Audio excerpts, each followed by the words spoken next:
Friends, welcome to Eswari சமையல். இன்னைக்கு நம்ம ஈஸ்வரி சமையல்ல என்ன பார்க்க போறோம் அப்படின்னா, இன்னைக்கு நம்மளுக்கு போகி பண்டிகை இல்லைங்களா. இந்த போகி பண்டிகை அன்னைக்கு காப்பு கட்டிட்டு நம்ம நைட்டு சங்கராந்திக்கு படையல் செஞ்சு நம்ம சாமி கும்பிடுவாங்க. இதுக்கு நம்ம இன்னைக்கு என்னென்ன காய்கறிகள் சேர்த்து நம்ம இன்னைக்கு எப்படி சமைக்க போறோம் அப்படின்னு தான் நம்ம பார்க்க போறோங்க. சப்போஸ் நம்மளால இந்த மாதிரி சமைக்கிறதுக்கு முடியல அப்படிங்கிற பட்சத்துல ஒரு டம்ளர் பாலும் 2 வாழைப்பழமாவது வச்சு நம்ம சாமிக்கு படையல் வச்சு சாமி கும்பிடணும் அப்படின்ட்டு பெரியவங்க சொல்லுவாங்க.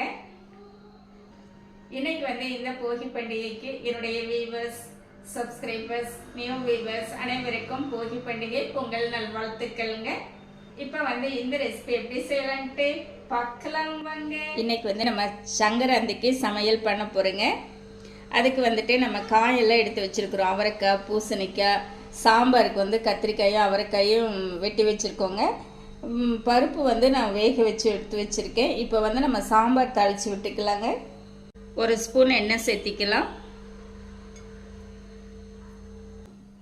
1/2 ஸ்பூன் கடுகு, 1/2 ஸ்பூன் உளுந்தம்பருப்பு, கறிவேப்பிலை 1 கொத்து.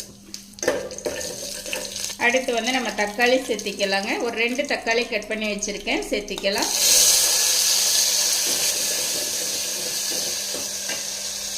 இப்போ தக்காளி நல்லா வதங்கிடுச்சுங்க. நம்ம இன்னைக்கு இதுக்கு கத்திரிக்காயும் கொஞ்சம் அவரைக்காயும் கட் பண்ணி வச்சுருக்கோம், சேர்த்திக்கலாம். சேர்த்திட்டு கலந்து விட்டுறலாங்க. 1/2 ஸ்பூன் மஞ்சத்தூள், 1 ஸ்பூன் உப்பு, சாம்பார் தூள் 1 ஸ்பூன். இப்போ சேர்த்திட்டு நல்லா கலந்து விட்டுறலாங்க. 1 நிமிஷம் நல்லா வதங்கிடுச்சு. இப்போ இந்த டைமில் நம்ம இதை காய்க்கு தேவையான அளவு தண்ணி சேர்த்திக்கலாங்க.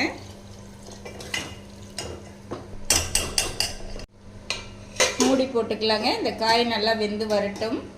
அடுத்து நம்ம சாப்பாடு வச்சுட்டோங்க. சாப்பாடும் ரெடி ஆகிடும். நம்ம இதெல்லாம் செஞ்சு பிடிக்கிறதுக்குள்ள நம்மளுக்கு சாதமும் ரெடி ஆகிடுங்க. இப்போ காய் நல்லா வெந்துடுச்சுங்க. இப்போ நம்ம வேக வச்சுருக்கிற பருப்பு சேர்த்திக்கலாங்க. நான் 1 டம்ளர் பருப்பு எடுத்து நல்லா குக்கரில் போட்டு 3 விசில் விட்டு வேக வச்சு எடுத்துருக்கேங்க, சேர்த்திக்கலாம்.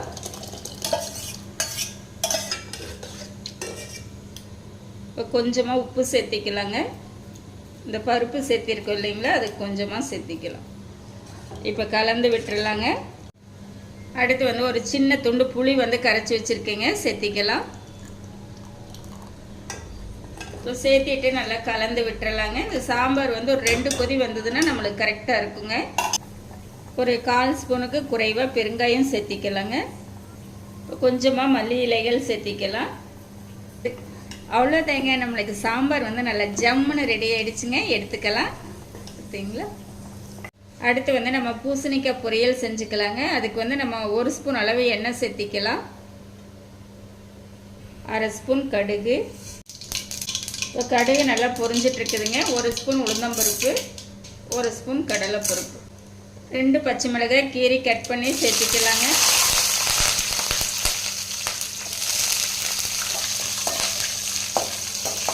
பச்சை மிளகாய் கீரி சேர்த்தினாலுமே எப்படி பட்டுன்னு தெரிக்குதுன்னு பாருங்கள்.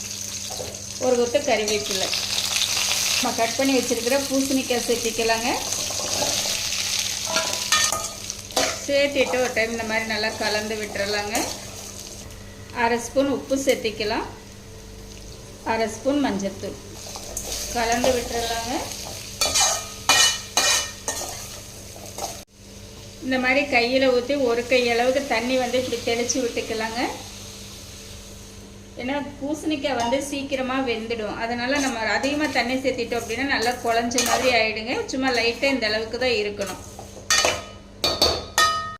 மூடி போட்டுக்கலாங்க. காய் வேகட்டும். இப்போ நம்மளுக்கு காய் நல்லா வெந்துடுச்சுங்க. நான் ஒரு இடையில ஒரு 2-3 டைம் நல்லா எடுத்து கலந்து விட்டுருந்தேன். கொஞ்சமாக பெருங்காயத்தூள் சேர்த்திக்கலாங்க. தேங்காய் துருவல் சேர்த்திக்கலாம். கொஞ்சம் மல்லி இலைகள் சேர்த்திக்கலாங்க. சேர்த்திட்டே நல்லா கலந்து விட்டுறலாங்க. பூசணிக்காய் பார்த்தீங்கன்னா இந்த மாதிரி அளவாக வெந்திருக்கணுங்க. குழஞ்சி போகாமல் வெந்ததுன்னா சாப்பிட்றதுக்கு ரொம்ப நல்லா இருக்கும். பூசணிக்காய் பொரியலும் நல்லா ஜம்முன்னு ரெடி ஆகிடுச்சுங்க. எடுத்துக்கலாம். அடுத்து வந்து நம்ம அவரைக்காய் பொரியல் செஞ்சுக்கலாங்க. அதுக்கு கடாயை வச்சுட்டுங்க 1 ஸ்பூன் அளவு எண்ணெய் விட்டுக்கலாம்.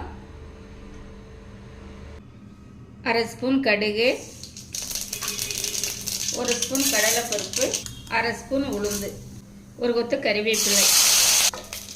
அவரைக்காய் வந்து நல்லா இந்த மாதிரி கட் பண்ணி வச்சுருக்கேங்க, சேர்த்திக்கலாம்.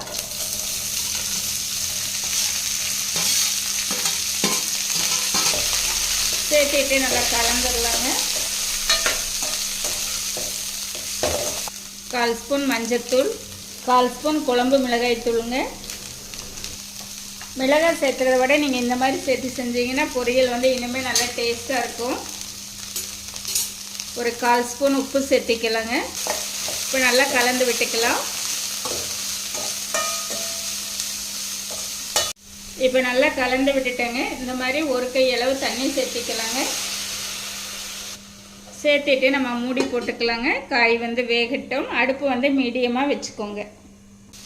இப்போ அவரைக்காய் வந்து நல்லா வெந்துடுச்சுங்க. கொஞ்சமாக பெருங்காயத்தூள் சேர்த்திக்கலாம். தேங்காய் துருவல் சேர்த்திக்கலாங்க. கொஞ்சம் மல்லி இலைகள். இப்போ சேர்த்துட்டு ஒரு டைம் நல்லா கலந்துக்கலாம். அவரைக்காய் சேர்த்துட்டு நீங்கள் இடையில எடுத்து ஒரு 2-3 டைம் நல்லா கலந்து விடணுங்க. அப்போ தான் நல்லா அவரைக்காய் ஒன்று போல் வெந்து வரும். இல்லைன்னா மேலே மட்டும் வேகாத மாதிரி இருக்கும். அடிப்பாகம் வந்து ரொம்ப வெந்துடுங்க. அதனால் கரெக்டாக பக்குவமாக இந்த மாதிரி கலந்து விட்டு நம்ம வேக வச்சுக்கணும். அவ்வளோதாங்க, நல்லா ஜம்முன்னு அவரைக்காய் பொரியல் ரெடி. எடுத்துக்கலாம். அடுத்து வந்து நம்ம ரசத்துக்கு வந்து பருப்பு தண்ணி, அதோட கொஞ்சம் புளி தண்ணி, 2 தக்காளி எல்லாமே போட்டு எடுத்து கரைச்சி வச்சுருக்கேங்க. நம்ம எப்பவும் போல் ஜீரகம், மிளகு, செலவுகள் எல்லாம் இடிச்சிட்டு அது கூட ஒரு பச்சை மிளகாய் சேர்த்து நான் இடிச்சிருக்கேங்க. ஏன்னா பச்சை மிளகாய் ஃப்ளேவர் வந்து ரொம்ப நல்லாயிருக்கும் ரசத்துக்கு. பார்த்தீங்களா? இதுவும் சேர்த்திக்கலாம். அடுத்து ரசம் தாளிச்சிக்கலாங்க. நம்ம கொஞ்சமாக எண்ணெய் சேர்த்திக்கலாம். ஒரு 1/2 ஸ்பூன் அளவு சேர்த்துனா போதும். 1/4 ஸ்பூன் கடுகு, உளுந்தம்பருப்பு கொஞ்சம், ஒரு வரமிளகாய் சேர்த்திக்கலாம். ஒரு கொத்து கறிவேப்பிலை. இப்போ நம்ம ரசக்கலவை வந்து சேர்த்திக்கலாங்க. 1/4 ஸ்பூனுக்கு கொஞ்சம் குறைவாக பெருங்காயத்தூள், 1/2 ஸ்பூன் உப்பு, கொஞ்சம் மல்லி இலைகள். இப்போ ரசம் வந்து நல்லா சூடாகி வரட்டுங்க. 1/4 ஸ்பூன் மஞ்சத்தூள். ரசம் வந்து நல்லா நுரக்கட்டி வருதுங்க. கொஞ்சமாக தேங்காய் துருவல் சேர்த்திக்கலாம். அவ்வளோதாங்க, ரசம் நம்மளுக்கு ஜம்முன்னு ரெடி ஆகிடுச்சு. எடுத்துக்கலாம். சங்கராந்திக்கு வந்து நம்ம படையலுக்கு எல்லாமே எடுத்து வச்சுட்டோங்க. அழகாக சூப்பராக எடுத்து வச்சுருக்கோங்க. இந்த மாதிரி நீங்களும் செஞ்சு பாருங்கள். எனக்கு நான் வந்து இந்த போகி பண்டிகைக்காக செஞ்ச இந்த படையல் வந்து எப்படி இருக்குது அப்படின்னு சொல்லிட்டு கமெண்ட் பண்ணுங்கள். பிடிச்சிருந்தா லைக் பண்ணி ஷேர் பண்ணுங்கள். நம்ம ஈஸ்வரி சமையலை சப்ஸ்கிரைப் பண்ணி வச்சுக்கோங்க. இனி ஒரு நல்ல வீடியோவில் பார்க்கலாங்க. Bye bye.